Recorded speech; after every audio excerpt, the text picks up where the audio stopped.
Hello, ഞാനിന്ന് crab റോസ്റ്റാണ് ചെയ്യുന്നത്. അപ്പോൾ ഈ ഞണ്ട് വൃത്തിയാക്കാൻ വളരെ സിമ്പിളാണ്. ഇതിൻ്റെ ഈ ചെറിയ പോർഷൻ നമ്മൾ കട്ട് ചെയ്ത് കളയും, ഒന്ന് പൊക്കി കൊടുത്താൽ മതി ജസ്റ്റ്.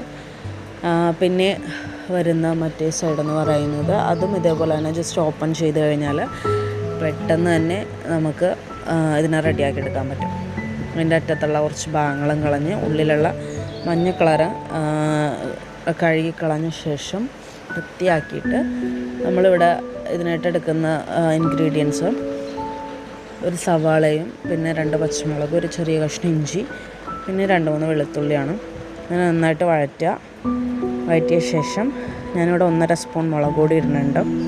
കാരണം ഇവിടെ എരിവ് കഴിക്കുന്നവരാണ് കൂടുതൽ. ഞണ്ടിന് പൊതുവെ എരിവ് ആളുകൾ ഇടാറുമുണ്ട്.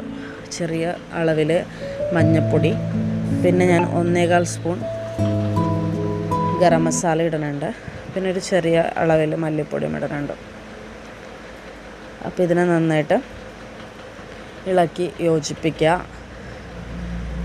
ശേഷം അതിലേക്ക് ഒരിത്തിരി വെള്ളം ഒഴിക്കുക, ഒന്ന് മൊരിഞ്ഞ് കിട്ടാനായിട്ട്. എന്നിട്ട് ഞണ്ടിന് വേകാനായിട്ടുള്ള കുറച്ച് വെള്ളവും കൂടി ഒഴിച്ച് ഞണ്ടുകൾ നമുക്ക് തട്ടിക്കൊടുക്കാം.